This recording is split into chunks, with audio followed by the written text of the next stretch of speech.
ভাবির লাইভে ওপেনলি বলতেছি, তুমি যদি এই ব্যাপারে আরেকবার আমাকে কোনো প্রকার ফোর্স ক্রিয়েট করো, আমি তোমার সাথে সংসার করব না।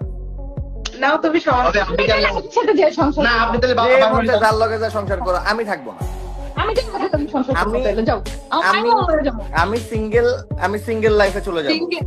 এবার বড় বউ তিশাকে তালাক দেওয়ার কথা বলল আহাদ। আখিকে বাসায় ফিরিয়ে আনলে তিশার সাথেও সংসার করবে না আহাদ। এবার এমনটাই সে জানিয়ে দিল। দুই বউ আখি, তিশার এক জামাই আহাদ। সামাজিক যোগাযোগ মাধ্যমে তারা বেশ পরিচিত মুখ। দুই সতীন মিলে নানান রকমের ভিডিও বানিয়ে আসছে। তবে দুই সতীনের সংসারে এবার অশান্তি লেগেছে। ছোট সতীন আখি গভীর রাতে ছেলে আয়েশকে নিয়ে আহাদের ঘর থেকে বেরিয়ে যায়। এরপর থেকেই সোশ্যাল মাধ্যমে অনেক আলোচনা হচ্ছে তাদেরকে নিয়ে।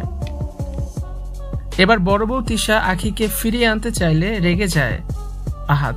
আখিকে ফিরিয়ে আনলে আর কোনোদিনও তিশার সাথে সংসার করবে না আহাদ, এমনটাই সে জানায়।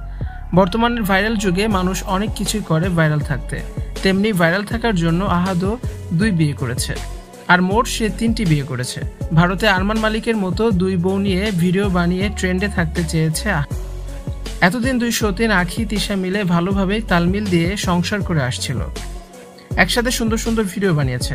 তাদের ভিডিওতে দুই সতীনকে 2 বোনের মতোই লাগতো।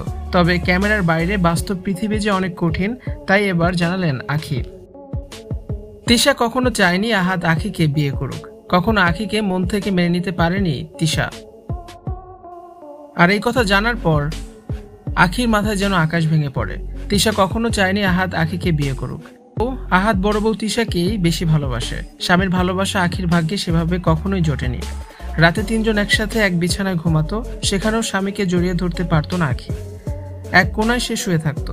আহাদের বাড়ি থেকে বের হয়ে এই কথাগুলো বলেছে আখি। এবার বড় বউ তিশা আহাদকে বলেছে সে আখিকে আবার ফিরিয়ে আনতে চায়।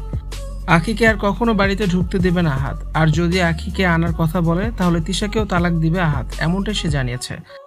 এরপরে সিঙ্গেল লাইফে চলে যাবে সে। আখিকে বাসায় ফিরিয়ে আনতে চাইলে এমনই হুঁশিয়ারি দিয়েছে আহাদ। আহাদের সংসারে আর ফিরতে চায় না আখি নিজেও। ছেলে আয়েশকে নিয়ে এখন সে বাঁচতে চায়। ভিউয়ার্স, এই বিষয়টি নিয়ে আপনাদের কি মতামত জানিয়ে অবশ্যই কমেন্টস করে দিন। আর আরো ভিডিও দেখতে অবশ্যই যুক্ত থাকুন আমাদের সাথে।